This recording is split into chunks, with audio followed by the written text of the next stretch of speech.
Pues me permito dar la bienvenida a nombre de esta Unidad de Servicios Bibliotecarios y de Información a las compañeras Ixchel Ortiz y Esperanza Hernández. Ellas son compañeras que nos acompañan de la Unidad de Género de la Universidad Veracruzana, que están aquí respondiendo una petición que hicimos a la maestra Anabel Ojeda para poder tener una interacción desde esta materia del taller de promociones de promotores de lectura y desde la Unidad de Servicios Bibliotecarios, en donde podamos, más bien ustedes, desde la Unidad de Género, nos puedan auxiliar a entender un poquito más desde su experiencia, desde su trabajo, qué es la violencia de género, específicamente qué es la violencia contra la mujer, cómo se manifiesta. Y las chicas y los chicos de la materia han preparado algunas de las preguntas que les ha surgido después de analizar. Por ahí analicemos, antes de sacar las preguntas, analizamos ciertos artículos que tenían referencia, sobre todo a raíz de observatorios ciudadanos, de violencia contra la mujer, específicamente en Veracruz, donde también se presentaron estadísticas. A raíz de eso y de charlarlo entre nosotros y nosotras, surgieron ciertas preguntas. Esto, cabe mencionarlo, viene a raíz y en consecuencia de que el pasado viernes se conmemoró el Día por la Erradicación de la Violencia contra la Mujer, y es en extensión a esa conmemoración. Hoy estamos aquí en esta transmisión vía Zoom. Me permito nuevamente agradecerle a Cher Ortiz y Esperanza Hernández esta charla. Muy buenas tardes. Buenas tardes, maestro Oliver. Mucho gusto. La verdad es que siempre es un placer estar en estos espacios universitarios en donde además se interesan acerca de los temas que son sumamente relevantes. Y bueno, me hicieron llegar las preguntas y yo me tomé el atrevimiento de hacer una presentación.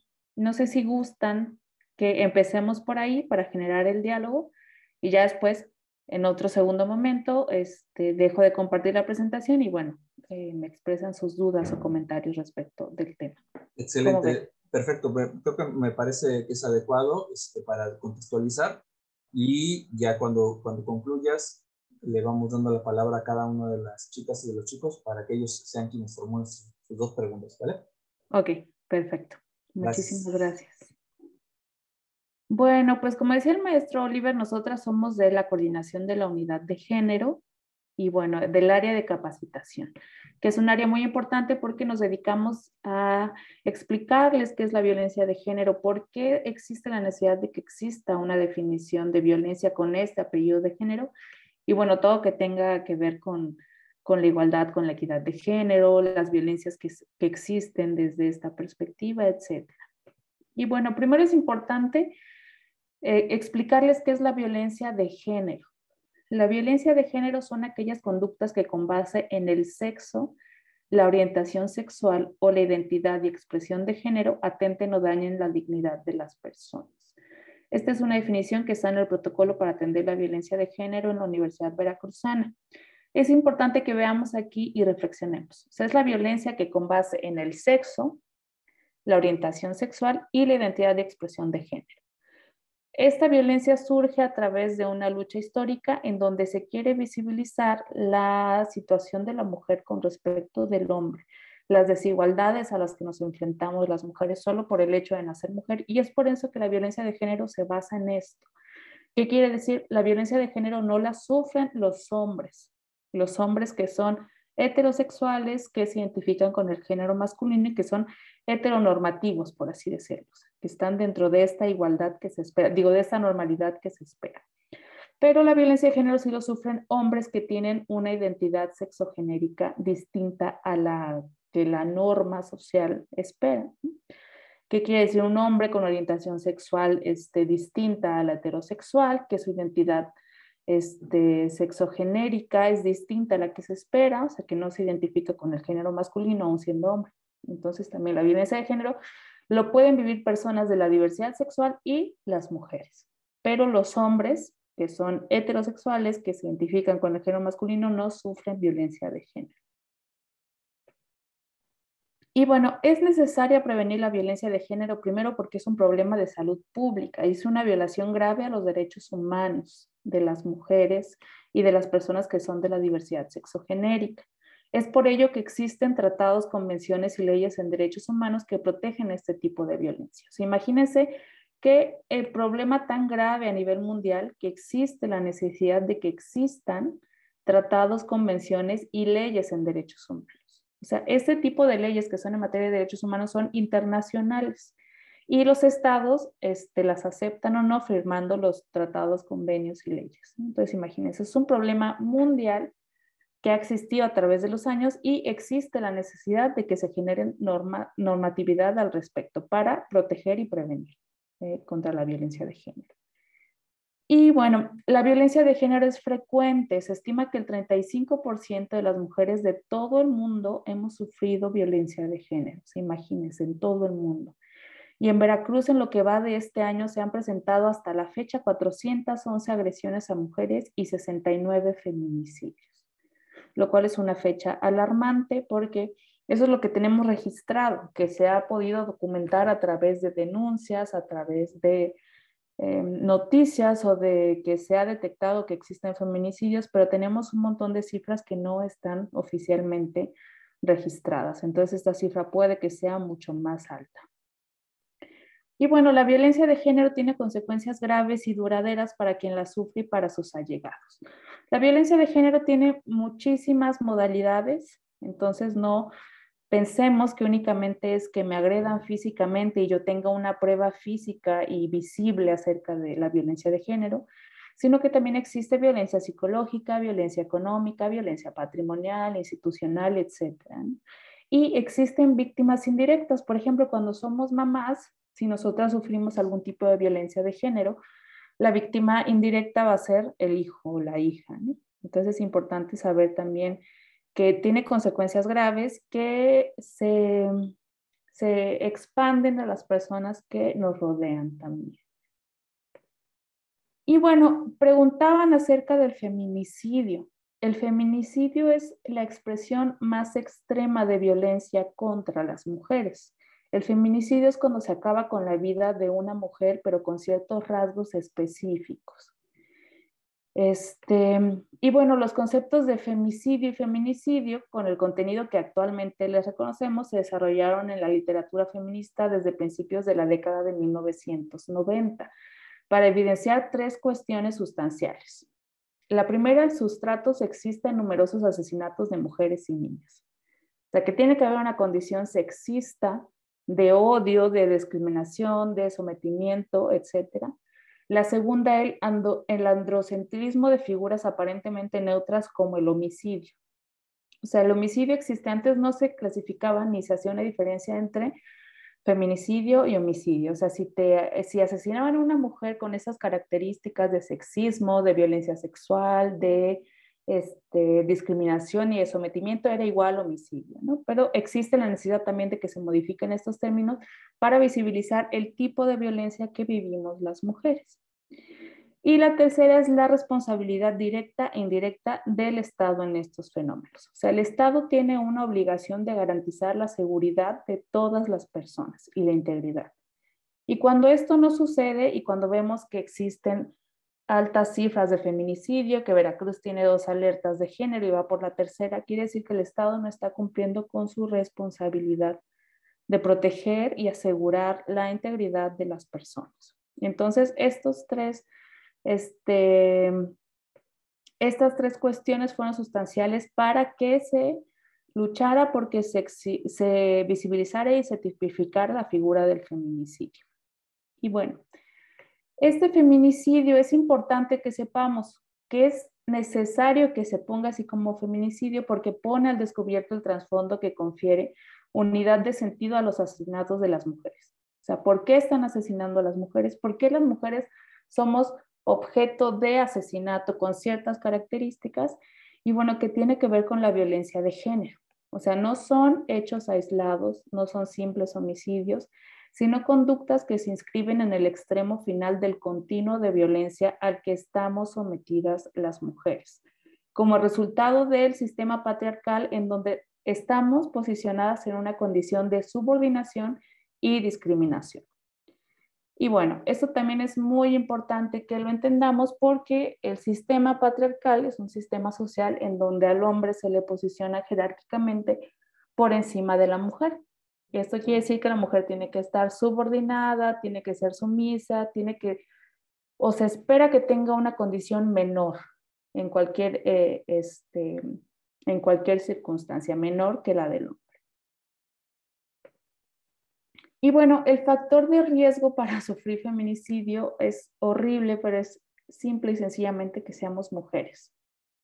Todas, sin importar condiciones particulares, son víctimas potenciales de padecer algún tipo de violencia, incluida la violencia feminicida. O sea, si somos mujeres, ya tenemos un factor de riesgo para sufrir y ser víctimas de violencia de género. Pero además, ya somos posibles potenciales víctimas de sufrir feminicidio, que es la expresión más extrema de la violencia contra las mujeres. O sea, que acaben con nuestra vida solo por el hecho de ser mujeres y que además se nos exponga de una manera muy denigrante cuando acaban con nuestra vida de esta manera. Y bueno, el feminicidio es la manifestación extrema y mortal de la violencia contra las mujeres, o sea, aquella violencia contra las mujeres que mata. Entonces, la intención es eliminarnos y borrarnos de manera literal, pero con ciertas características para que aún después del asesinato por feminicidio persista esta situación de vulneración hacia nuestro cuerpo, de vulneración hacia nuestra integridad, etc. Y bueno, acá tenemos un ejemplo de nombres de mujeres que han sido asesinadas por el delito de feminicidio, que son muchas. En México es una situación grave, que inclusive ya es materia de mira internacional en derechos humanos porque no se está pudiendo hacer nada o no se está accionando lo que se debe accionar para que este delito se vaya erradicando. Y bueno, ¿por qué no decimos homicidio y decimos feminicidio? Bueno, porque hay ciertas características específicas. El feminicidio es privar de la vida a una mujer por razones de género. O sea, somos mujeres, somos femeninas, o somos mujeres trans también, que son hombres, pero bueno, que se identifican con el género femenino y que además asumen todo esto que tiene que ver con el género femenino. Y bueno, el homicidio doloso es privar de la vida con alevosía y premeditación a otra persona. Y bueno, las cifras a nivel nacional de homicidios son 24.184 homicidios dolosos y de feminicidio 809 feminicidios. La condena por feminicidio va de 40 a 60 años de prisión y la condena por homicidio doloso es de 30 a 60 años de prisión.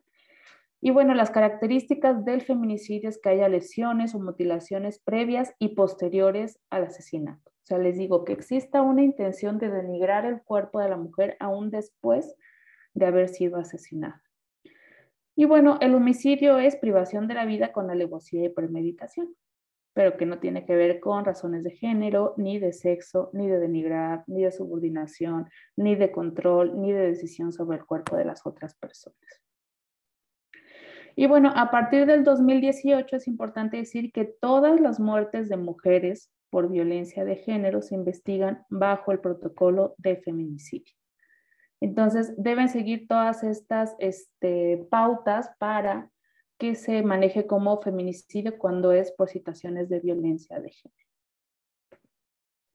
Y bueno, hay criterios específicos para el delito de feminicidio, o sea, cómo determinar que existió un delito de feminicidio, y eso lo establece nuestro Código Penal Federal y se encuentra tipificado en el artículo 325 de esta norma. Y dice, ¿alguien me podría ayudar a leer? En nuestro código... Ajá, adelante. En nuestro Código Penal Federal, el feminicidio se encuentra tipificado en el artículo 325, el cual establece lo siguiente: comete el delito de feminicidio quien prive de la vida a una mujer por razones de género. Se considera que existen razones de género cuando concurra alguna de las siguientes circunstancias: la víctima presente signos de violencia sexual de cualquier tipo, a la víctima se le hayan infligido lesiones o mutilaciones infamantes o degradantes previas o posteriores a la privación de la vida o actos de necrofilia.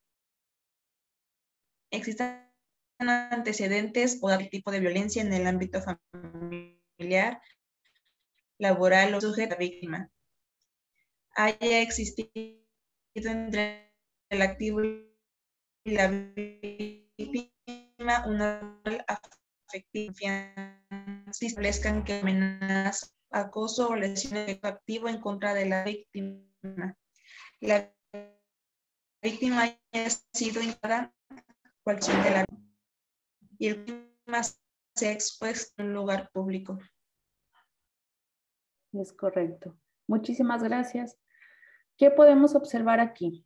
Que hay una situación de dominio. Recuerden que yo les decía que la violencia de género es derivada de la situación de estar todas las personas constituidas bajo un sistema social patriarcal y sexista. Cuando existe el feminicidio podemos ver que hay una intención de denigrar el cuerpo de la mujer, de denigrar ya sea por mutilaciones, por lesiones, por violencia sexual, exhibir el cuerpo de la mujer, incomunicarla en un sentido de control u objetivizar a la persona. Entonces, es importante que el delito de feminicidio se ve, se reconoce y se solicita, se visibilice y se tipifique a partir de la perspectiva de género. O sea, mi mujer no me están matando igual que cualquier otra persona que mata. O sea, ya sea, igual que un hombre, para empezar, ¿no? Cuando es homicidio doloso. O sea, hay ciertas características que tienen que ver con todo el contexto histórico, social y cultural que tiene que atenderse de manera distinta para poder erradicarlo. Y si tu Estado no visibilizas y reconoces que existe un tipo de delito que me está matando a mí solo por el hecho de ser mujer, en esta estructura social patriarcal y sexista, pues no podemos generar acciones para erradicarlo y prevenirlo sobre todo. Y bueno, hay criterios de la Corte que protegen el derecho de las mujeres a una vida libre de violencia, que también es otro punto que decían, ¿qué es lo que hacen las instituciones para asegurar que las mujeres vivan libremente y sin violencia, ¿no?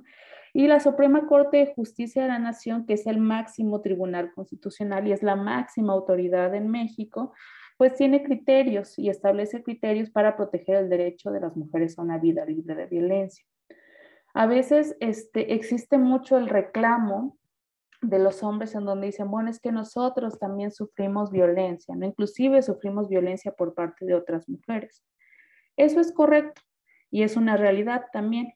Y el Estado, los movimientos feministas, las personas que ven el mundo a través de la perspectiva de género, no niegan que los hombres sufran violencia de género, pero sí visibilizan que el contexto histórico, social y cultural de la violencia que padecemos las mujeres es muy distinto a la violencia que padecen los hombres.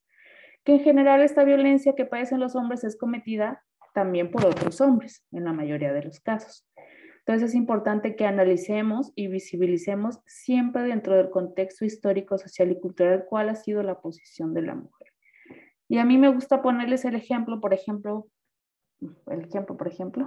perdón, de que las mujeres, nosotras no teníamos derecho a ejercer el voto ni ser votadas antes de 1953. O sea, imagínense, ¿cuántos son? ¿68 años? O sea, 68 años atrás nosotras las mujeres no podíamos votar ni podíamos ser votadas. O sea, imagínense, es algo que los hombres jamás van a saber. Jamás van a saber qué significa no tener derecho a votar y no tener derecho a ser votados. Y nosotras no tenemos ni siquiera 100 años de poder hacer efectivo este derecho. Entonces imaginemos la condición histórica, social y cultural que hemos vivido las mujeres. O sea, antes de 1953, tan solo en este sentido de ejercer el derecho a voto, nosotras no existíamos, no teníamos ni voz ni voto, no podíamos seleccionar a nuestros representantes públicos y muchísimo menos ser votadas, ¿no? Tener algún puesto de decisión administrativa y política en nuestro país. Entonces, imagínense, esa es una parte del contexto histórico, social y cultural que hemos vivido las mujeres y por el cual se necesita que se asegure que tengamos el derecho a una vida libre de violencia, lo cual suena tan básico y que ni siquiera por el hecho de ser humanas y ser humanos deberíamos de tener leyes que aseguren que vivamos una vida libre de violencia, porque es un derecho básico. Nadie, ningún ser humano en el mundo debería de vivir violencia, pero las mujeres tenemos un contexto histórico muy específico y triste también con respecto a la posición que hemos tenido. Y bueno, aquí son 8 criterios para proteger el derecho de las mujeres a una vida libre de violencia. El primero dice: la discriminación múltiple en el ámbito laboral se constituye cuando se combinan la edad con otros factores como el género y la apariencia física. ¿Esto qué quiere decir? La violencia de género también incluye la discriminación laboral únicamente por el hecho de ser mujer o ser jóvenes o tener una apariencia física específica. La segunda dice: las mujeres tienen derecho a una vida libre de violencia, por lo que la medida de protección que establece que la persona generadora de violencia familiar salga inmediatamente del domicilio en común, aunque sea el propietario del inmueble, es constitucional, ya que garantiza la seguridad de las mujeres víctimas. Si están en una relación matrimonial o en una relación de pareja y la persona que ejerce violencia vive en ese domicilio, tiene que salir inmediatamente para asegurar que no suceda otra cosa a la persona víctima. Y aquí dice, aunque sea el propietario del inmueble. O sea, si tú estás ejerciendo un tipo de violencia, también estás perdiendo ciertos derechos. O sea, aunque seas dueño del inmueble, debes de salir inmediatamente. Y esto es para asegurar que la persona pues esté protegida en su dignidad, ¿no? Y evitar que pasen situaciones como las del feminicidio. El número 3 es: en los casos de violencia contra la mujer basta que el juzgador advierta que existe una situación de riesgo para los integrantes del grupo familiar, para dictar medidas reforzadas de protección sin que sea necesario que se verifique un daño. En casos de violencia hacia la mujer se pueden dictar medidas de protección, aunque no se verifique un daño, pero para asegurar que no exista tal daño. O sea, no debemos esperar a que exista un daño para dictar medidas de protección. El cuarto, el derecho a vivir en un entorno libre de violencia constituye un derecho fundamental que se reconoce en diversos tratados internacionales, por lo que se considera parte del orden jurídico nacional. Los tratados internacionales en materia de derechos humanos se consideran como emanados de la Constitución política. O sea, no debe haber ninguna ley que esté por encima de los tratados internacionales en materia de derechos humanos. Entonces, por eso es obligación también de que se reconozca el derecho fundamental a que vivamos una vida libre de violencia. La quinta, de los juzgadores se encuentran obligados a impartir justicia con base en una perspectiva de género. Nosotras tenemos un curso que se llama Introducción a la Perspectiva de Género, que también a veces es muy difícil.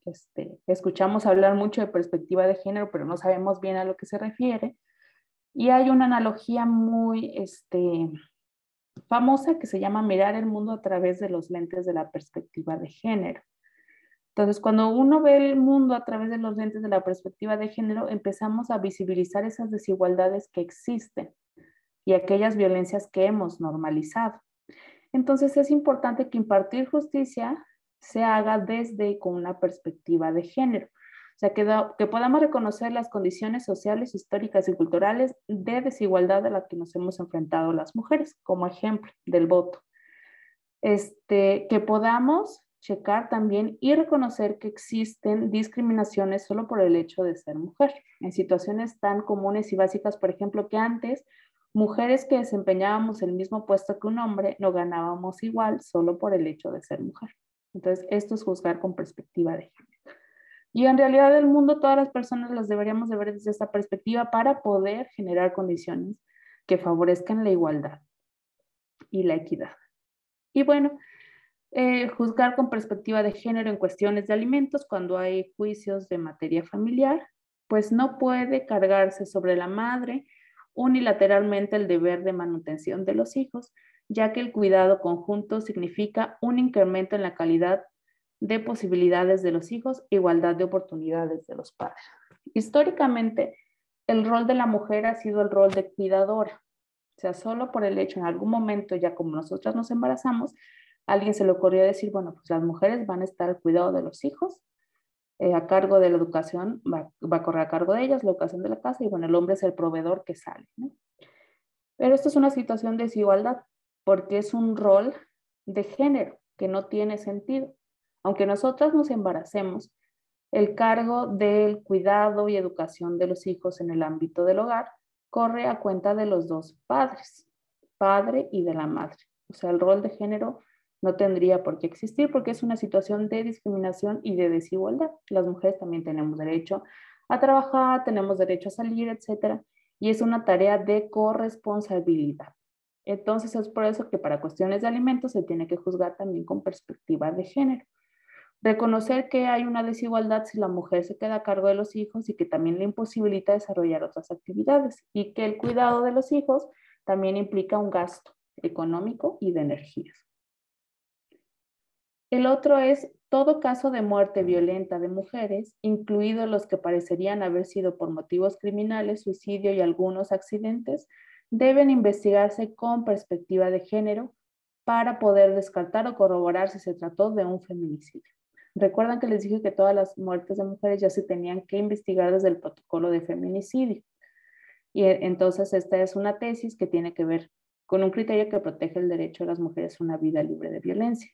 Hay un caso, no sé si han visto las noticias, de una chica que la pareja la encuentra supuestamente colgada y bueno, la pareja le avisa a los papás que se había suicidado, entonces la mamá empieza toda una lucha social para decir que ella no cree que su hija se hubiese suicidado, ¿no? Entonces empieza la investigación, ella dice que ya habían denunciado violencia por parte de la pareja. Y bueno, resulta que efectivamente la chica fue asesinada por delito de feminicidio, pero el chavo fingió haber sido una situación de suicidio. Entonces, bueno, todas las muertes de las mujeres con situaciones de violencia de género tienen que tratarse bajo el protocolo de feminicidio para descartar que no haya sido eso. La séptima es, al hacer un análisis para la no discriminación e igualdad de las leyes, se debe verificar que el hombre y la mujer tengan las mismas oportunidades y posibilidades de obtener iguales resultados, considerando que en ciertas circunstancias no habrá un trato idéntico para equilibrar las diferencias. Es lo que les decía. A veces las mujeres, solo por el hecho de ser mujer, no tenemos las mismas oportunidades que el hombre. Y va a haber ciertas circunstancias que no nos van a dar un trato igualitario para poder generar los mismos resultados. Inclusive se nos va a dificultar más llegar a un resultado similar a los resultados que tienen los hombres. No sé si me explico. En algún lugar de la UBI nos decían que que tenían como esta tradición cuando tenían los papás hijos hombres e hijas mujeres, que si tenían bienes para heredar a sus hijas e hijos, a las hijas no les heredaban, solo les heredaban a los hombres, en el entendido de que la mujer se iba a casar en un futuro e iba a disfrutar de los bienes que tenía el hombre. O sea, imagínate, tan sutil, tan normalizado, pero este es un tipo de violencia que imposibilita y limita a las mujeres. O sea, ya solo por el hecho de ser mujer y que tú, papá o mamá, creas que yo me voy a casar y creas que al casarme voy a poder disfrutar de los bienes que tiene la persona con la que me voy a casar, ya es una situación que tiene que ver también con los roles y estereotipos de género y que tiene una tinta de discriminación, de violencia y de desigualdad. Porque ¿qué tal si yo no me quiero casar? Entonces ya desde ahí ya para mí se me va a dificultar porque mi hermano sí va a tener herencia, yo no, y entonces voy a tener que construir desde cero. Y el octavo criterio es cuando existan casos de violencia o discriminación contra la mujer, el Poder Judicial debe buscar disuadir un cambio de conducta en la sociedad y así cumplir con la obligación de reparar las violaciones a derechos humanos. La violencia hacia las mujeres, la discriminación hacia las mujeres es una situación de violaciones a los derechos humanos y es obligación del Estado garantizar que exista la reparación del daño. Entonces, bueno, es importante generar todas las acciones, generar los institutos municipales de las mujeres, el Instituto Nacional de las Mujeres, bueno, para garantizar que se reparen los daños, que se generen los mecanismos para procurar el derecho de las mujeres a una vida libre de violencia. ¿Hasta acá tienen alguna duda o comentario?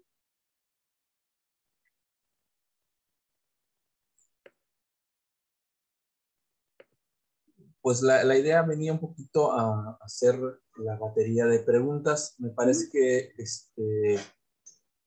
tal vez algunas de las preguntas que venían en el cuestionario puede ser que se hayan ido resolviendo, pero creo que sería importante que las chicas y los chicos analizaran si dentro de lo que llevas están algunas de sus preguntas, que creo que sí, y pudieran expresar su pregunta sobre todo si ha quedado claro, ¿no? Mira, por ejemplo, tenemos a Rosa que está levantando la mano, ¿se pone la palabra? Sí, adelante, Rosa.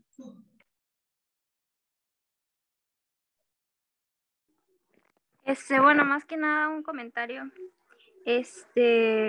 porque como usted decía anteriormente, siempre se escuchan comentarios como de que a los hombres también nos matan o ¿por qué las mujeres no luchan por nuestros derechos, no? Y pues como usted decía que pues los matan y pues obviamente está mal, pero no los matan así como pues a nosotras, ¿no? Como por odio, por simplemente porque somos mujeres. Y yo siento que, bueno, no sé cómo lo vean los demás, pero los hombres desde que nacen ya nacen con privilegios, ¿no? De que, pues, desde niños o desde adolescentes, no, pues tú sí vas a salir porque tú eres hombre y sabes cómo cuidarte. Y a las mujeres nos dicen, no, pues tú te vas a vestir así o así o así. Y pues siempre con ideas de nosotras, ¿no? Y estereotipos, yo pienso. Sí, muchísimas gracias, Rosa. Y sí, efectivamente, en situaciones tan cotidianas, ¿cómo está esa desigualdad, no? De que cuando somos pequeñas o inclusive ya grandes no podemos ni siquiera elegir libremente la vestimenta con la que vamos a salir a la calle. Porque eso implica, si me pongo esta falda, ¿qué tal si alguien me dice algo o el miedo de que me pase algo cuando camino, ¿no? Y eso sí, efectivamente los pone en una situación de privilegio, bajo este sistema en donde ellos pueden salir a la hora que quieran, con la vestimenta que quieran. Y creo a lo mejor, o sea, sí existen casos, pero me atrevo a decir que su miedo, el miedo que menos tienen es que los violen cuando salgan así, ¿no? Y nosotras tenemos ese miedo latente siempre, aunque estemos de pantalón, aunque estemos de día, etc. Pero sí, muchísimas gracias, Rosa. ¿Alguien más quisiera comentar acerca de lo que ha reflexionado con la información que hemos visto hasta ahora? Hay algunas personas que hicieron preguntas específicamente sobre feminicidio, en el aspecto de por qué feminicidio, por qué no homicidio. Me gustaría saber si entre las personas que hicieron esa pregunta ahora queda más claro. Pero por supuesto, háganlo saber. Sí, profe, fui yo la que hizo esa pregunta de cuándo llamar a un asesinato o feminicidio, porque yo pues no estaba bien informada y sabía que un feminicidio es por el hecho de ser mujer, pero hay otras circunstancias más, ¿no? Por ejemplo, la hazaña con la que matan a la mujer, incluso cuando después del feminicidio. Por ejemplo, yo vivía en Cancún, Quintana Roo, y cuando fue lo del feminicidio de Alexis, la prensa, o bueno, se hace llamar inspector nocturno, fotografió el cuerpo de esta chica. Entonces eso también va como incluido a esto que lo podemos llamar feminicidio, ¿no? Sí, así es. Inclusive no sé si recuerdan el caso de la compañera Ingrid Escamilla, que fue muy sonado y que a raíz de lo que ella padeció se genera lo que es la ley Ingrid, en donde ya se puede tener, pues sí, o sea, si los medios de comunicación difunden fotos en donde se ve al cuerpo de la víctima, en donde se siga victimizando, inclusive después de muerta, que también tengan un tipo de sanción, ¿no? O sea, que se entienda que es grave, que tú, aunque te paguen y seas amarillista, que tú, policía, si filtras fotos, también estás cometiendo un delito. Y que inclusive estás coadyuvando a, a que el delito de feminicidio se maximice, ¿no? Entonces, sí, efectivamente, y bueno, esperemos que vaya viene en ese sentido y que ya no se sigan filtrando las fotos de las víctimas, porque imagínense, es seguir denigrando el cuerpo y además, como decíamos, las víctimas indirectas, la familia, si tienen hijos, los papás, las mamás, pues imagínense. Es una situación que va más allá de que solo te maten, ¿no? Gracias, Melissa. ¿Alguien más? Ubico aquí entre el cuestionario que hicimos llegar unas preguntas que tal vez se relacionen con lo que estamos hablando específicamente, que es feminicidio y denuncia. Tal vez una previa sería, ¿qué factor desencadena la violencia hacia la mujer, la ignorancia o la maldad? ¿Y por qué? Eso es así como más general. Y unas dos que van acerca de el feminicidio. ¿Cómo se puede dejar de sentir ignorada una mujer al momento de hacer su denuncia? Y si crees que ayudaría el aumento de sanciones impuestas a los feminicidios para erradicarlos. No sé si por ahí puedan. Ok. No es factor de ignorancia ni de maldad. Bueno, sí, algún tinte de maldad, sí, obviamente. Pero recuerden que les explicaba lo del sistema o estructura social patriarcal y sexista. Las situaciones de violencia de mujeres se derivan desde este sistema y estructura social, en donde las mujeres se nos objetiviza. O sea, nosotras en este sistema, en una estructura patriarcal y sexista, las mujeres somos menos que los hombres, de entrada. O sea, ya por el hecho de nacer mujeres, ya tenemos menos posibilidades, ya tenemos ciertas discriminaciones, algunas violencias, y el hombre se le posiciona jerárquicamente por encima de nosotros. Lo que quiere decir que puede decidir, puede utilizarnos, puede objetivizarnos, y como tienen ese privilegio y se les educa en este sentido, crecen con esa posibilidad de que pueden dañar a una mujer, porque una mujer es como si fuera pertenencia de ellos, ¿no? O sea, es menos que un hombre, es mi pertenencia, yo puedo dominar o decidir sobre ellas y entonces bajo esta línea, pues yo puedo violentar, ¿no? Para mantener mi estatus de hombre jerárquicamente mayor, ¿no? Entonces, tiene que ver con una estructura social, lo que también es un trabajo muy fuerte y colectivo para eliminar y derrocar esta estructura social. Entonces, cuando escuchamos mucho en las marchas feministas de qué es el patriarcado, lo vamos a tirar, nos referimos a eso, a la estructura social, en donde si lo visibilizamos también desde el lado de las masculinidades, también tiene las afectaciones a los hombres, porque vemos en México de cada 10 suicidios, 8 son de hombres. O sea, imagínense también la situación de salud mental que están viviendo los hombres bajo este sistema, en donde tienen que ser hombres, pero además de ser hombres, tienen que ser más hombres que el hombre de al lado. Y para ser más hombres que el hombre de al lado, tienen que demostrar valentía, no tienen que mostrar debilidad, no tienen que buscar ayuda, no tienen que decir cuando algo les duele, etcétera, ¿no? Porque eso los feminiza. Y al feminizarse, pues están siendo menos hombres. O sea, también tienen una carga importante que se deriva de esta estructura social. Porque a veces piensan que solo esta estructura afecta a las mujeres, pero afecta tanto la posición de las mujeres como de los hombres. Pero el hombre sí tiene un privilegio, en donde desde ese privilegio puede violentar y ahora puede hasta matar, ¿no? Y desde ese privilegio decir, es un cuerpo de mujer, me pertenece y yo sobre ese cuerpo de mujer puedo hacer todo lo que yo quiera, ¿no? Entonces es importante que sí asuman esa responsabilidad de ese privilegio con el que nacen, que reconozcan también las afectaciones que tiene este sistema y que empiecen a generar desde su posición lo que se tenga que generar para que existan cambios. Entonces, no creo que sea, bueno, a lo mejor sí tiene cuestiones de desinformación y obviamente sí de maldad, pero es algo mucho más complejo que se tiene que examinar desde la estructura social, desde el contexto histórico, cómo es que nos educan, cómo es que educamos, qué es lo que hacemos cada persona desde nuestra trinchera para poder erradicar la violencia de género. Y había algo de la atención de las víctimas cuando denuncian, ¿no? Sí, que ¿Cómo? a ver, te la repito.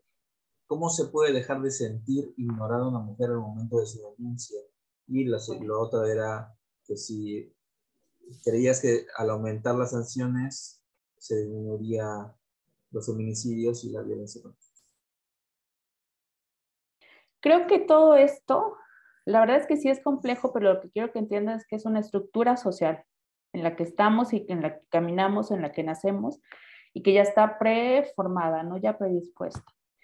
Y en este sentido, el Estado debe asegurar que estas conductas patriarcales y de violencia hacia las mujeres se erradiquen y se eliminen.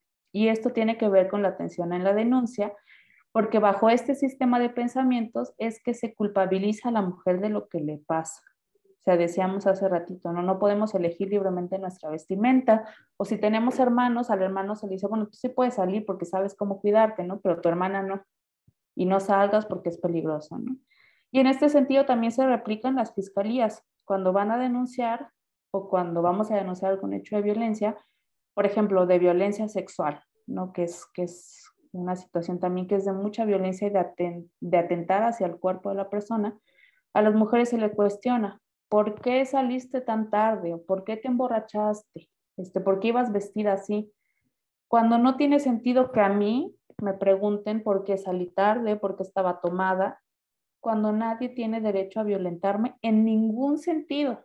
Así esté yo inconsciente tirada en la calle, nadie tiene derecho a violentarme ni a tocar mi cuerpo sin mi autorización. Entonces, como tenemos esta estructura social en donde nos enseñan que la mujer debe ser responsable para darse a respetar, para que no te violenten, y no en el sentido de que nadie debe violentar. Es por eso que se revictimiza a las mujeres cuando van a denunciar. Entonces es importante que, una, no dejemos de denunciar si es que nos pasa algo, porque denunciar también es visibilizar que hay un problema. Dos, exigir a las autoridades que juzguen con perspectiva de género, acompañarnos y saber nuestros derechos, porque eso es muy importante. Si no conocemos nuestros derechos, ¿cómo podemos identificar cuando nos están violentando los derechos? O sea, si yo no conozco los derechos, pues no voy a saber que la persona me está violentando y que además no está haciendo su chamba bien, ¿no? No deberíamos de educar a los servidores públicos, pero bueno, también es asumir esa parte, ¿no? Conocer nuestros derechos y hey, yo sé mis derechos y sé que tú no me estás juzgando con perspectiva de género y que además me estás revictimizando, porque no es mi culpa que me hayan violado. Así yo me haya quedado dormida, si estaba yo borracha, si haya salido corriendo desnuda, nadie tiene por qué violentar. Y la otra es generar redes de apoyo entre nosotras, entre las mujeres. Yo, por ejemplo, me asumo feminista, pero sé que hay muchas mujeres que no se asumen feministas, pero en la medida de lo posible lograr que nosotras como mujeres seamos lugares seguros para las otras mujeres. Y que ese es un paso importante también para desmantelar el sistema patriarcal en donde nos enseñaron a ser rivales, ¿no? Como cuando dicen, el peor enemigo de una mujer es la otra mujer, ¿no? Pero porque así nos educan. Entonces, tratar de ser lugares seguros en donde, compañera, si yo no te caigo bien, si tú no me caes bien, si no nos llevamos, etcétera, en el momento que tú necesites algo, yo voy a estar para ayudarte. Y en el sentido de que yo sé que si en el momento que yo necesito algo, tú vas a estar para ayudarme y generar esas redes de apoyo. Y bueno, creo que Lili levantó primero y luego Saray. Sí. Lilia. Bueno, ahorita que están hablando de sistemas y educación, mi pregunta era, ¿cómo evitar la enseñanza de la virginidad como valor, el matrimonio como aspiración y la maternidad como destino? Es una pregunta muy difícil.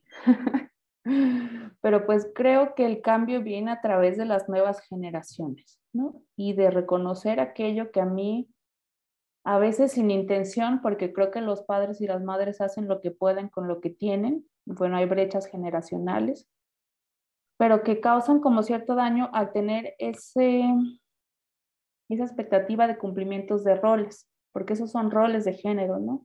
El rol de la mujer como esposa, el rol de la mujer como no activa sexualmente antes del matrimonio y el rol de la mujer de que si te casas, pues entonces ya tienes que ser mamá como obligación en esa expectativa del rol de género. Y creo que un paso muy importante es empezar a desmantelar esos roles de género. O sea, de que yo decido si quiero ser mamá o no, yo decido si me caso o no, y replicarlo hacia las nuevas generaciones, ¿no?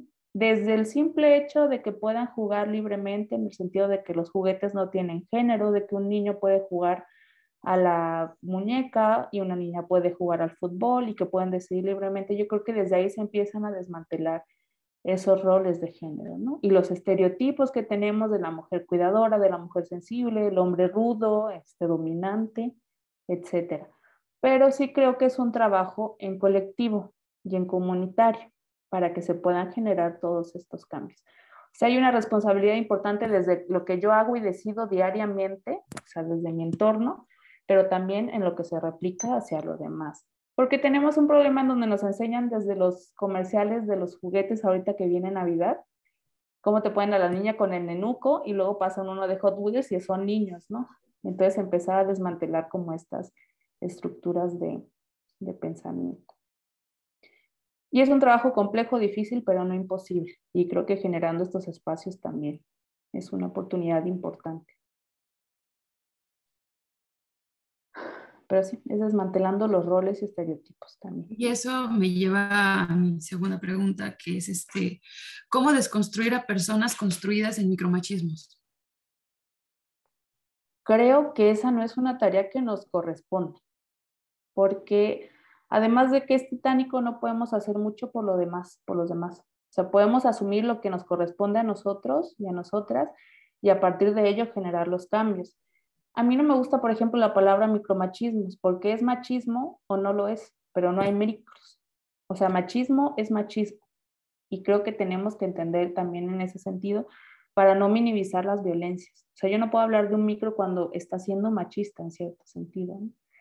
Entonces creo que empieza con un trabajo personal, porque yo, así como anécdota les decía, yo no entiendo cómo hay hombres que se cuestionan estar en un tendedero o aparecer en un tendedero, si no, ni yo misma podría asegurar no aparecer en un tendedero porque estoy segura que en algún momento violenté a mis compañeras mujeres, ¿no? O sea, cuando no tenía esta reflexión, ¿no? Entonces es como empezar a generar estas reflexiones y decir, ok, si aparezco ahí en un tendedero, ¿por qué aparezco, no? Y en lugar de enojarme, reflexionar, o sea, como un ejemplo, ¿no? Pero creo que sí es una tarea titánica si tú tratas de construir a la otra persona, porque es algo personal. O sea, empezando por tu trabajo individual, por reconocer que existe el machismo, qué conductas machistas también tenemos las mujeres, porque es lo que ayer en una plática nos decían, bueno, es que las mujeres también violentan, no sé qué, y tratan mal a las otras mujeres. Y les decía, ojo, es que ser mujer no es garantía de que yo no tenga conductas machistas y patriarcales. O sea, yo puedo ser mujer, pero no estar en este entendido. O sea, yo fui educada en este sistema y yo puedo seguir replicando las violencias a mis compañeras, cuestionando, juzgando, señalando. O sea, no me garantiza que yo sea, pues una persona que no tenga conductas machistas, ¿no? Entonces creo que sí es un trabajo personal, pero que se empiece a hablar en estos espacios es importante porque así podemos identificar las violencias que replicamos, tanto como las violencias que ejercen hacia nosotros también. Y bueno, no creo que podamos deconstruir a las demás personas, pero por lo menos sí señalar o no aceptar ciertas violencias, ¿no? Y creo que ya marcando esa pauta, pues ya irán como, espero, siendo conscientes de que están siendo violentos o violentas. No sé si respondí tu duda o tienes alguna otra.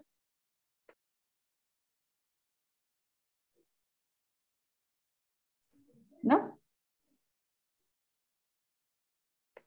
Pues me deja como un poco intrigada en el sentido de que, por ejemplo, hablando de movimientos que buscan que se quiten estas conductas, entonces me entra la duda en saber, por ejemplo, si es una materia personal, ¿no? Pero cómo replicarlo, por ejemplo, en niños, por ejemplo, como educadora, si quisiera yo ser educadora y veo que, por ejemplo, mis alumnos pequeños están construidos en estas conductas, cómo hacerlo, ¿no? Sin que, por ejemplo, porque tendríamos que regular las conductas para que no dañen a sus compañeras o a ellos mismos en el proceso de educación. Entonces, ¿cómo podría yo quitarles estas conductas sin que repercute en su vida familiar en meterme, no sé, a lo mejor un problema legal o dañar su estabilidad mental o algo por el estilo, ¿no? ¿Cómo es lo que me preguntaba, ¿no? ¿Cómo orientar, ¿no? Al cambios? Sí, eso es súper importante. Cuando trabajamos con niños y con niñas tenemos una oportunidad que no se nos vuelve a dar en ninguna otra parte de su historia de vida. Y creo que, por ejemplo, si alguna de ustedes quiere ser educadora o educador, ahí sí tienen una oportunidad importante, pero que también tiene que ver con la reflexión personal. Y es en el mismo sentido de no replicar roles y estereotipos, tratar de tener un trato justo e igualitario entre todos los niños y las niñas. Y bueno, generar acciones, leer, hay libros que tienen que ver también con educación igualitaria y equitativa, para poder ver cuáles son las acciones que yo podría generar sin mover sensibilidades. No sé si me explico, porque como te dices, puede que si algún papá o alguna mamá venga y me reclame de por qué yo estoy educando en este sentido, ¿no?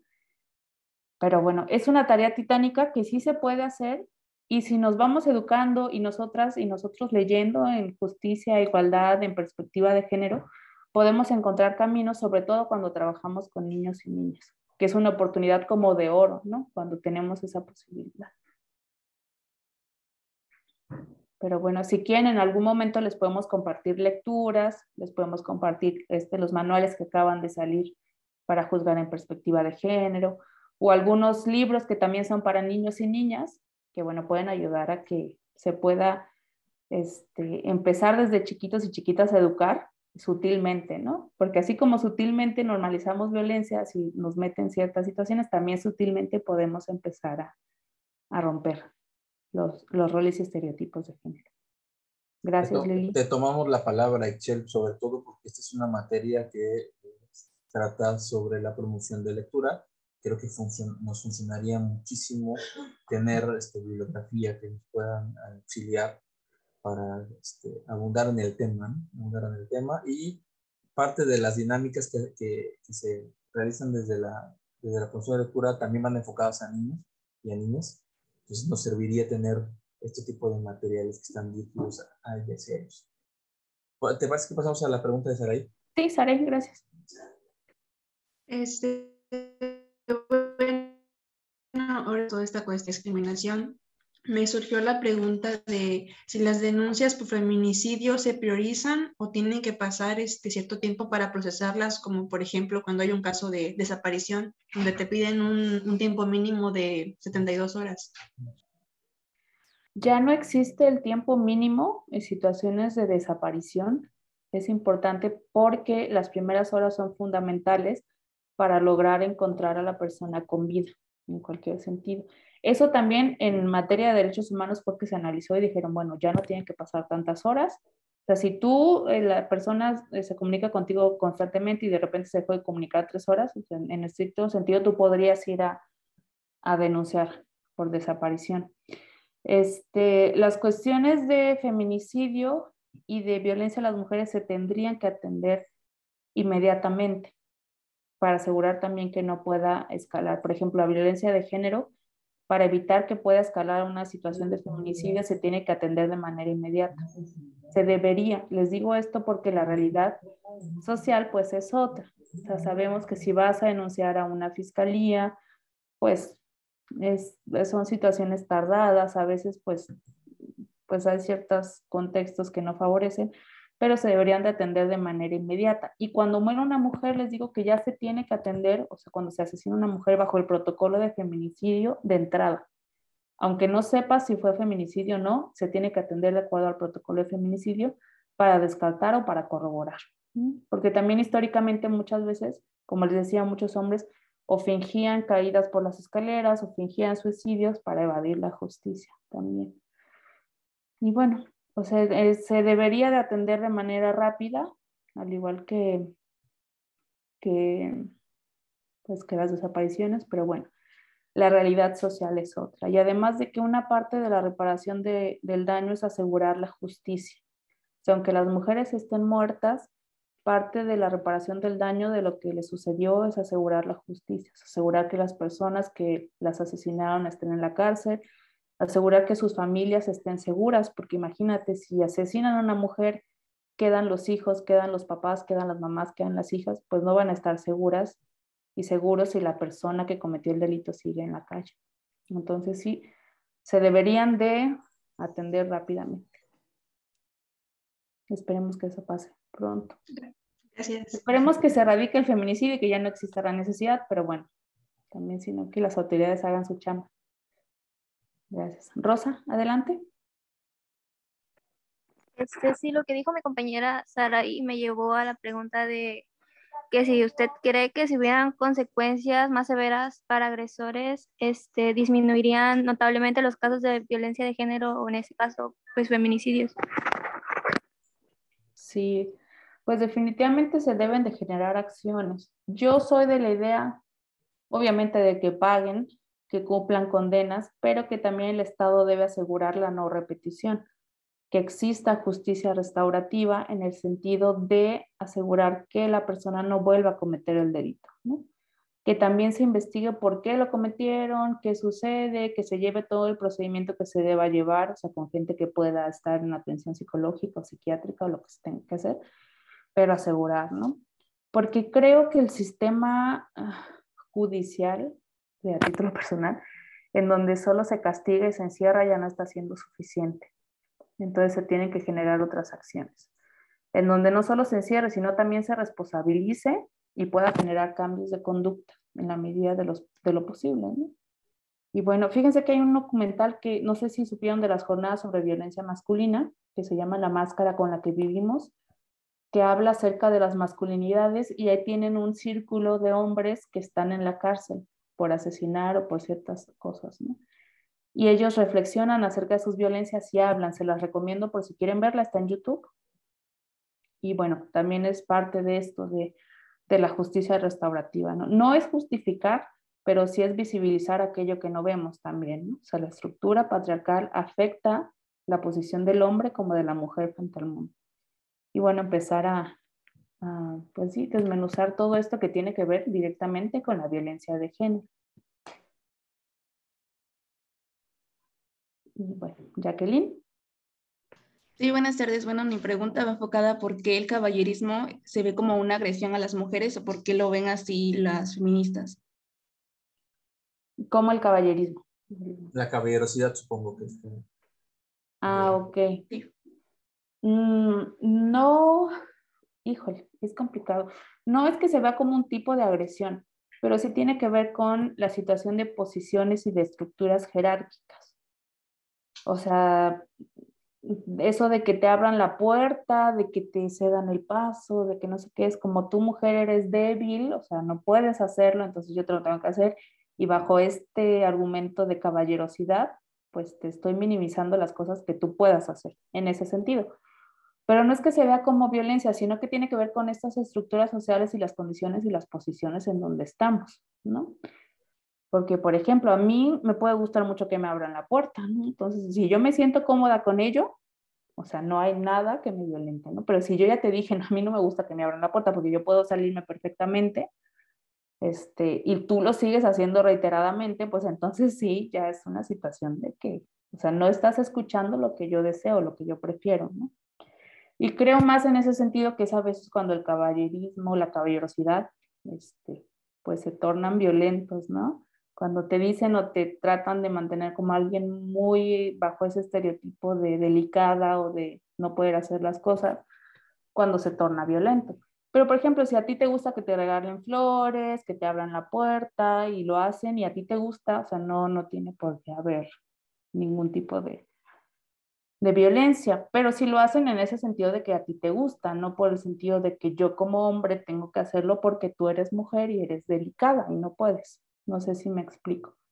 Que tiene que ver también con las estructuras de pensamiento que nos van enseñando desde que somos pequeños. Sí, gracias, ya quedó claro. Es que así algunas feministas sí lo ven como una discriminación porque el hombre te ve como si eres débil y no puedes hacer las cosas. Sí, tiene que ver también con el trasfondo, ¿no? Les digo, o sea, visibilizar también las situaciones de discriminación, de subordinación, etc. Y creo que por eso también el enojo, ¿no? De que, bueno, ¿con qué intención lo haces? O si ya me escuchaste, si me gustó, ¿no? Ixchel, si me permites, por aquí hay una de las preguntas que nos mandaron, una que puede ir en la misma línea. Preguntan por qué los piropos son considerados violencia. El piropo es considerado violencia porque no tenemos derecho a opinar del cuerpo de las demás personas si la otra persona no me pidió la opinión. Entonces, el piropo es una transgresión a mi cuerpo cuando yo no te estoy pidiendo opinión acerca de mi cuerpo. O sea, en estricto sentido, sea mujer o sea hombre, no tenemos derecho a opinar sobre el cuerpo de las demás personas. Y el piropo además tiene una característica específica, que es algo sexualizado, lo que quiere decir que objetiviza el cuerpo de la mujer. O sea, yo salgo a la calle, si me veo bien o no, si me quiero ver o no, o sea, no tienes por qué hacer ningún comentario acerca de mi cuerpo, y mucho menos si no te lo estoy pidiendo, ¿no? Porque es transgredir mi esfera personal, es transgredir mi cuerpo, es transgredir mi, pues sí, o sea, mi todo. Somos cuerpo y como cuerpo tenemos que ser respetadas todas las personas.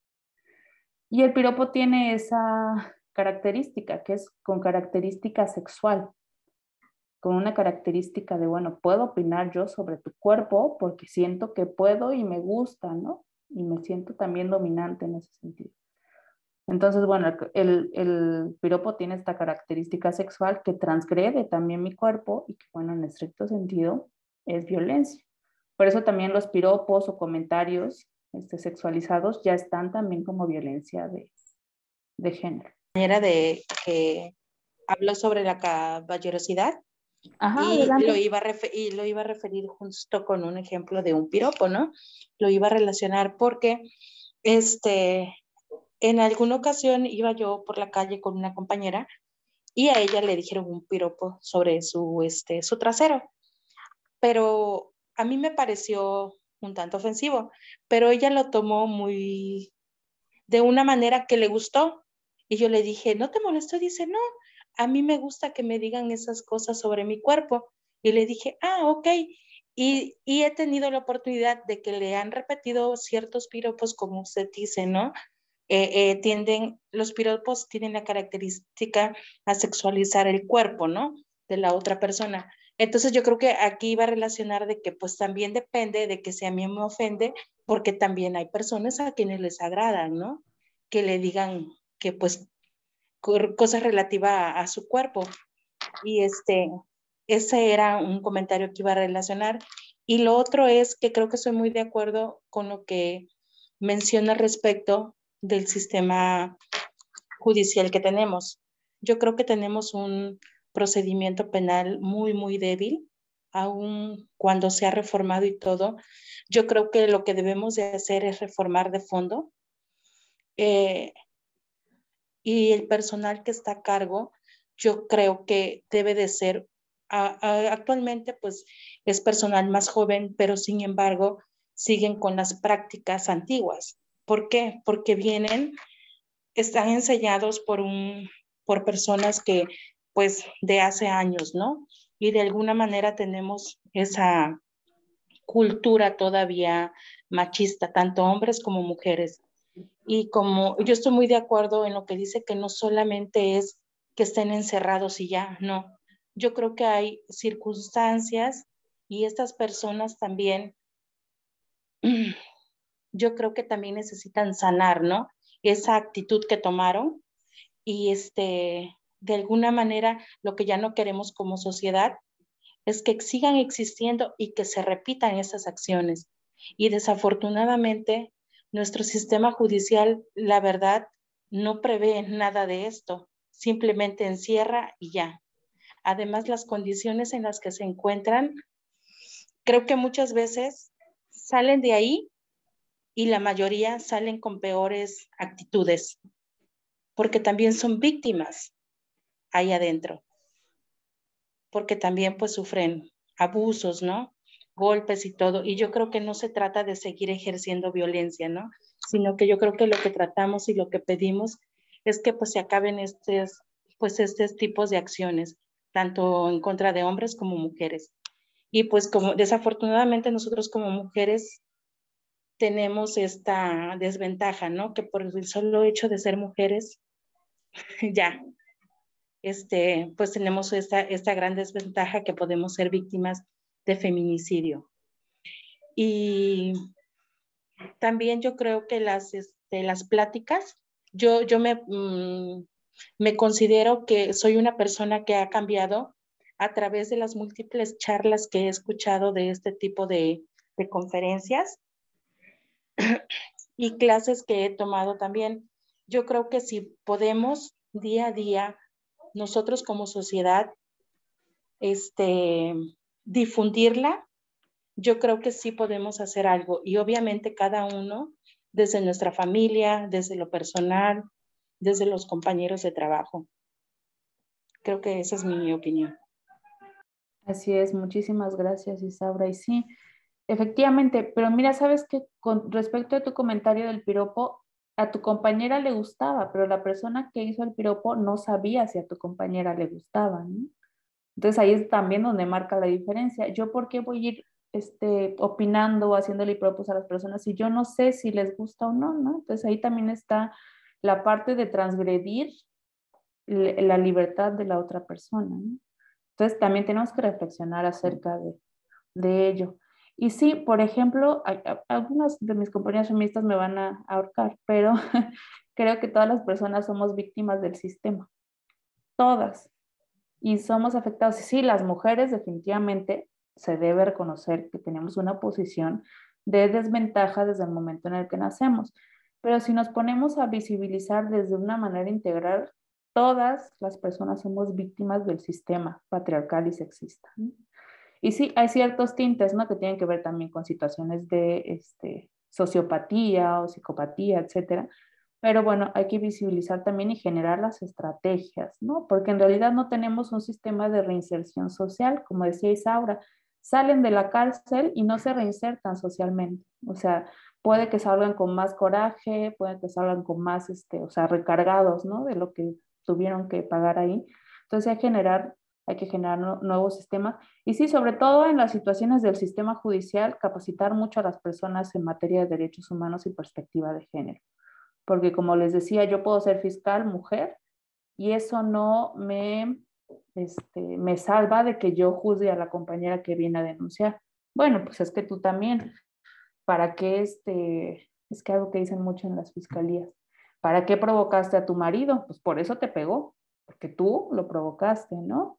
¿O para qué saliste de noche? O sea, si sabes que te puede pasar algo, ¿no? O sea, y siendo mujeres, o sea, ser mujer no me salva de que yo replique violencias patriarcales, sexistas y machistas, ¿no? Entonces, sí, empezar a capacitar, empezar a reflexionar y pues generar los caminos distintos, ¿no? Y sobre todo saber que si estudiamos danza, si estudiamos teatro, si estudiamos lo que sea, debemos y somos y vivimos en un sistema que tiene que ser reformado y que en algún momento yo puedo estar en una situación de estas y que bueno, si mis derechos son vulnerados o los derechos de otra persona están vulnerados, están en riesgo mis derechos, ¿no?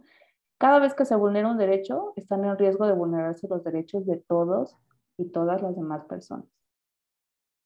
Por ahí hay algunas preguntas que no han sido contestadas. Me gustaría que las ubicaran. Ustedes seguramente saben de quién no se ha hablado el tema, que creo que las veo bastante interesantes para ponerlas aquí en la mesa. Rosa, adelante.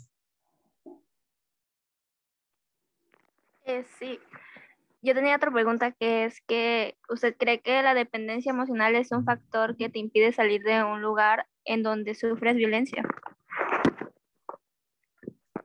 Sí, así es. La dependencia emocional tiene un papel muy importante en situaciones de violencia de género y no son hechos aislados. Recuerden que yo les decía la importancia de poder generar redes de apoyo y de permitir sernos redes de apoyo seguras y eficaces para las demás personas.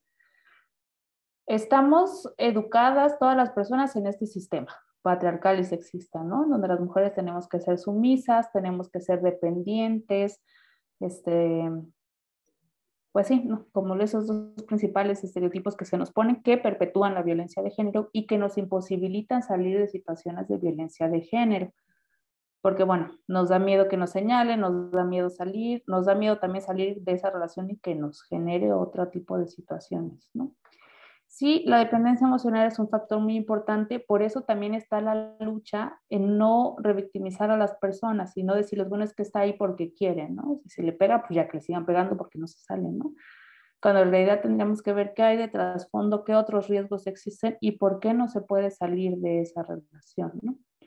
Tenemos por ahí otro cursito donde se explica el ciclo de la violencia, no sé si lo han escuchado alguna vez, que es un ciclo, o sea, cíclico y como bucle, en donde habla de la violencia en tres partes, que es la acumulación de la tensión, la descarga de las tensiones y la fase de luna de miel. Normalmente en situaciones de relaciones violentas existen estas tres fases. La fase de la tensión, hágate cuenta que es cuando se va acumulando toda la tensión, como si fueras un gallita express y entonces ahí se va poniendo, ¿no? En donde la otra persona te dice, no me gusta que te vistas así, pásame tus cuentas de tus redes sociales, no salgas con tus amigos. Entonces tú por mantener a la otra persona así, cambias y modificas toda tu manera de ser, ¿no? La fase de la agresión o de liberación de las tensiones es cuando ya existe una agresión ya muy fuerte, o sea, se descarga y te pueden golpear o te pueden agredir más psicológicamente, etcétera. Y después viene la luna de miel. Y en la luna de miel viene una etapa de reconciliación en donde la persona que está violentando se comporta como arrepentida y bueno, se mantiene así. Pero al ser un ciclo se vuelve a repetir. O sea, después de la luna de miel volvemos a caer en la etapa de acumulación de la tensión, luego en la agresión y así nos vamos, ¿no? Y es importante saber que al ser un ciclo también generamos cierto tipo de dependencia y a veces no podemos visibilizar que estamos en una situación de violencia hasta que lo vemos de afuera. O sea, que logramos salirnos y es como si nos viéramos en segundo plano. No sé si alguna vez les han dicho, no, bueno, es que no sé cómo no me di cuenta, ¿no? Pues pasa y sucede, porque normalizamos y porque hay sentimientos y porque generamos una relación afectiva, ¿no? Pero cuando lo ves de un segundo plano ya te das cuenta de ciertas cosas que no te dabas cuenta. Y por eso también entramos las demás personas. O sea, los problemas son sociales. Y si tú tienes alguna compa o un compa que está en una situación de violencia en el noviazgo, en las relaciones, entender que es muy difícil que pueda darse cuenta primero. Si no cuenta con las redes de apoyo, es muy difícil que se salga, porque va a decir, pues me voy a quedar desprotegida, ya ni siquiera voy a tener a mi pareja, etcétera, ¿no? Entonces, pues también ayudar a visibilizar, que la gente pueda hablar de ello, que puedan decir me violentan, que no se burlen, que puedan buscar ayuda, y etcétera. Pero sí, la dependencia emocional es muy importante, porque cuando estamos en relaciones también tiene que ver con química. O sea, nosotros cuando estamos con alguien que nos sentimos bien, que nos gusta, etcétera, empezamos a desarrollar pues a producir ciertos neurotransmisores, que es como la química cerebral, ¿no? Entonces sí desarrollamos algún tipo de dependencia química también, y es un punto también que tiene que ver con esa imposibilidad de salirse de las relaciones violentas. Y que también, aunado a esto, es la situación de que si nos sentimos en riesgo y tenemos miedo, pues el miedo se acrecenta al separarnos, ¿no? ¿Qué tal si me puede hacer algo peor? O sea, si ya me golpea y yo me retiro, puede que hasta me maten, ¿no? Y si no tengo una red de apoyo fuerte y suficiente, si voy y denuncio y no le hacen caso a mi denuncia, pues entonces imagínense en el estado de indefensión en el que se quedan las personas que viven en situaciones de violencia. Entonces sí, o sea, es una conjugación de muchos factores, pero sí, la dependencia emocional también tiene un papel importante. Igual, pienso que la dependencia emocional radica en, pues, que tanto nos dicen, por ejemplo, en una pareja, ¿no? Tú no eres nada sin mí, o sea, si yo te dejo, ¿qué van a hacer los niños contigo? O cosas así, ¿no? Que nos los empezamos a creer y se empieza a generar dependencia emocional pues, a la persona con la que estamos, ¿no? Y pues igual nos impide salir de donde sufrimos violencia por temor a que pues todo lo que nos diga pues sea cierto, ¿no? Que no vamos a poder sin ellos y que pues sin ellos no somos nada. Sí, y acuérdense que un estereotipo de género de las mujeres es que tenemos que ser dependientes de los hombres, porque jerárquicamente estamos por debajo. Entonces, cuando nos educan sobre ese estereotipo, pues también nos invisibilizamos y sentimos que no vamos a poder cuando estamos, o sea, de verdad no lo creemos, o sea, no es que solo me lo digan, yo me lo creo porque así fui educada y porque todo el sistema me va como que programando en ese sentido, ¿no? Entonces también es reconocer eso, ¿no? Y bueno, no sé si tengan una pregunta más. Tenemos un formulario de asistencia en el chat para que nos ayuden, porque eso es para registro y estadística de la coordinación. Les agradeceríamos mucho si nos los llenan. Y bueno, ¿hay alguna? Yo les voy a Yo quería pedir... hacer Adelante, Melissa, yo te doy la indicación. Perdón. Yo vi un documental, un video sobre el feminismo comunitario y ahí decían que, por ejemplo, pues si eres mujer, de por sí ya estás aquí y el hombre acá, pero si eres mujer indígena o bueno, que aún sigue sus tradiciones, estás más por debajo. Solo es un comentario y porque pues, me parece interesante porque muchas veces, bueno, yo no me considero al 100 feminista porque aún me hace falta mucho estudiar y leer sobre este tema, pero veo que muchas chicas apoyan el feminismo solo por el lado del acoso sexual, pero no realmente porque quieran apoyar los derechos de la mujer. Por ejemplo, de feminismo comunitario, no he visto que mucha gente lo siga. Sí, es importante que hay muchas situaciones de vulnerabilidad para todas las personas. O sea, a mí, Ixchel, me atraviesan un montón de situaciones, ¿no? Mi edad, mi raza, mi sexo, el género. Ahora imagínense ser mujer, ser indígena, ser de raza negra y no ser hablante de la lengua predominante. O sea, imagínense cuántas situaciones de desigualdad que uno lo ve como no importante, pero tan solo para el acceso a la justicia, cuando en México el sistema judicial no tiene traductores ni traductoras cuando van a denunciar. Entonces, todo eso se tiene que visibilizar y sí, o sea, hay un montón de feminismos y efectivamente feminismo comunitario y que tiene que ver con la interseccionalidad. O sea, ¿qué es lo que me atraviesa? Ahora imagínense, ser mujer, ser indígena, ser mayor, o sea, adulta mayor, ya es una persona de 90 y tantos años, imaginemos, y no hablante de la lengua española. O sea, ¿en qué posición de desventaja me pone a mí, ¿no? Entonces, sí, son un montón de condiciones que se tienen que visibilizar y sí, y que si yo estaba aquí, pues que me van poniendo muchísimo más acá y me invisibilizan tan solo en el sistema, en la vida, y no reflexionamos acerca de que existen estas personas, ¿no? Y bueno, y que también tenemos ciertos privilegios, ¿no? Porque yo luego les comento a las chicas de servicio social o cuando damos pláticas, yo tengo el privilegio de poder estudiar, tengo el privilegio de tener una compu, y en tanto todas las personas no tengan acceso a eso, eso se llama privilegio. Y yo no necesito privilegios, necesito derechos, necesito que todas las personas puedan ejercer sus derechos. Entonces eso es parte también de la reflexión. Pero bueno, muchísimas gracias, Melissa. Pues, Itziel, si me permites para ir cerrando, por ahí se queda una pregunta al aire que creo que es importante. La pregunta que está por ahí pendiente es, ¿qué están haciendo las organizaciones que están especializadas en la atención a la violencia de género? Hablan específicamente del Instituto Nacional de Mujeres, sobre todo para ver la forma de replicar estas acciones o hacerlas llegar. Y a mí me gustaría agregar por ahí cuál es la función de la unidad de género de la Universidad Veracruzana y cómo se pueden acercar a ustedes o nos podemos acercar. Sí, muchísimas gracias. Bueno, sí les comentaba al principio acerca de los institutos, ¿no? De cómo surgen de la necesidad de la atención de las violencias que vivimos las mujeres, ¿no? Y de asegurar que se generen mecanismos. O sea, el Instituto Nacional de las Mujeres, pues asegura que se generen mecanismos tanto de atención como de prevención, también tienen capacitación, generan manuales con perspectiva de género, etcétera, ¿no? Y trabajan en conjunto con otras dependencias de gobierno, que es importante, ¿no?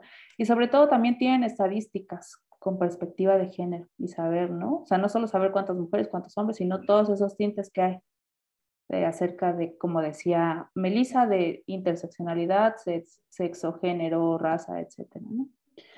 Y la coordinación de la unidad de género, bueno, pues es la instancia responsable de transversalizar la perspectiva de género.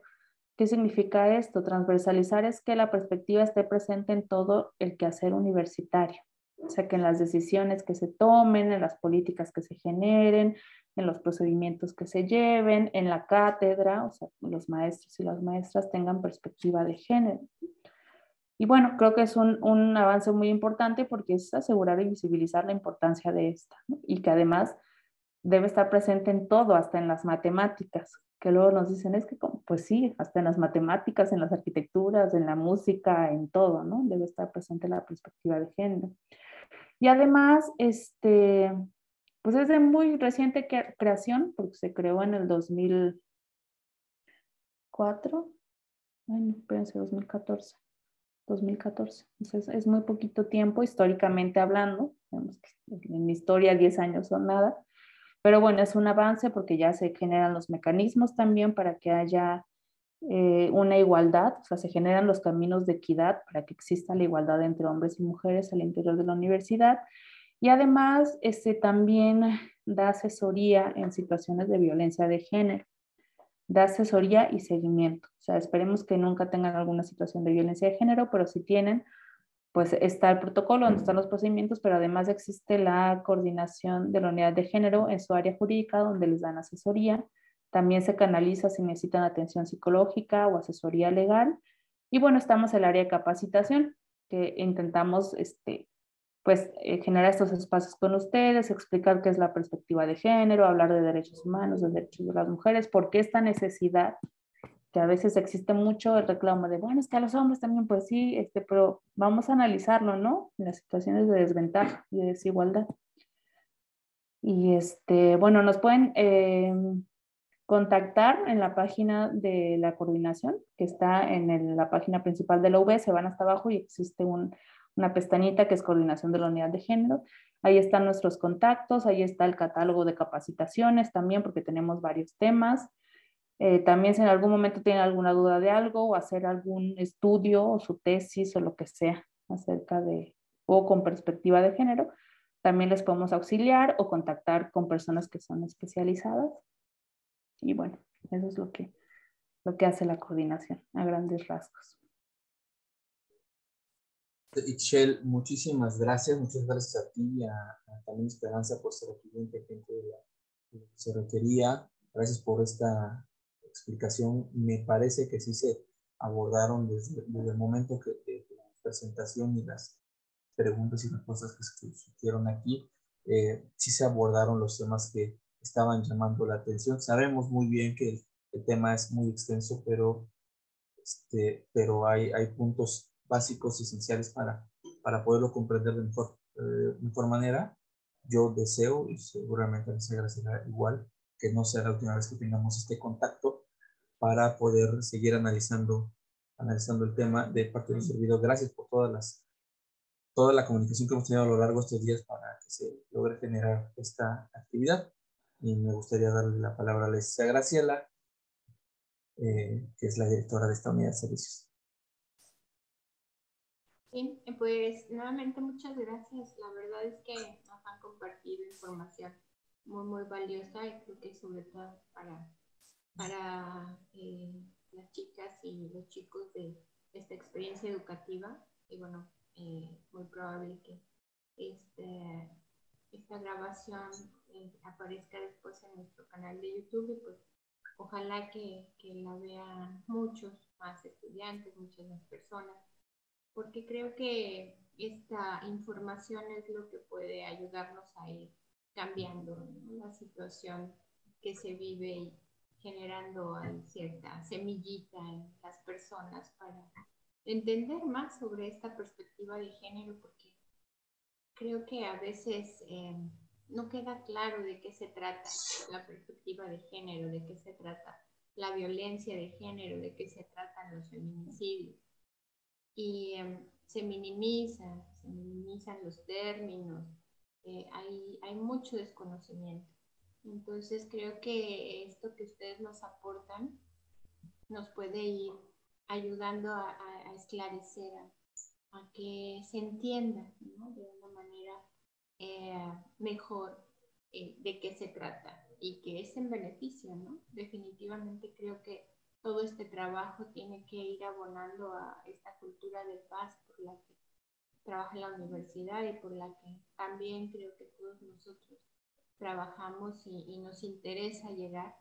El mundo ideal no existe y creo que en estos momentos estamos lejos de alcanzarlo, pero el abonar con estos granitos de arena pues puede acercarnos a que pues vaya disminuyendo, a que se vaya generando una conciencia de que la violencia en cualquier sentido, hacia cualquier persona, hacia cualquier ser vivo también, pues lo único que hace es generarnos estrés, tristeza, emociones que nadie quiere vivir. Entonces, pues yo les agradezco muchísimo, Michelle, Esperanza, Anabel también por apoyarnos y por permitir que esto se lleve a cabo. Y por supuesto que queremos otra plática con ustedes, esta que mencionaba sobre el círculo de la violencia, creo que sería muy, muy, muy interesante. A lo mejor estaría muy padre irla pensando como para febrero, para idealizado también 14 de febrero, ¿verdad?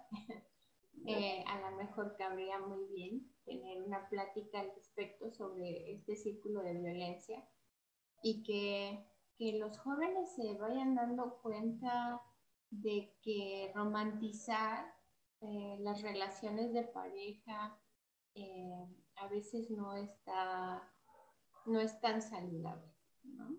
Que hay que vernos como iguales y siempre tratar de tener relaciones en un marco de respeto, ¿no? De respeto, de libertad, de aportarse, ¿no?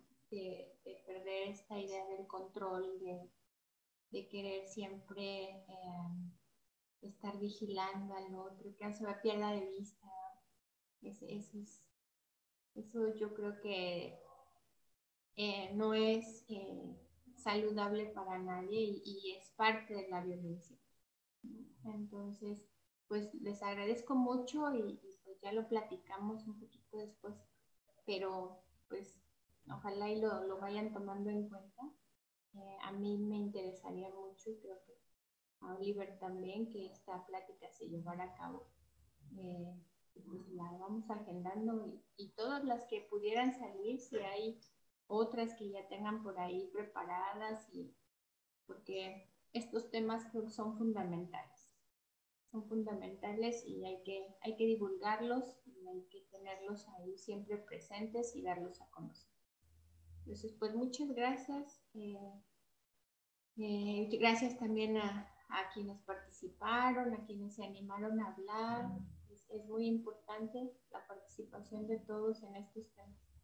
Es la única forma de ir avanzando, involucrarse. Muchas gracias. Muchísimas gracias. Me dio mucho gusto conocerles. Cualquier cosa estoy para servirles y bueno, síganos en nuestras redes sociales de la Coordinación de la Unidad de Género. Gracias, Ichel. Gracias, Esperanza. Hasta luego.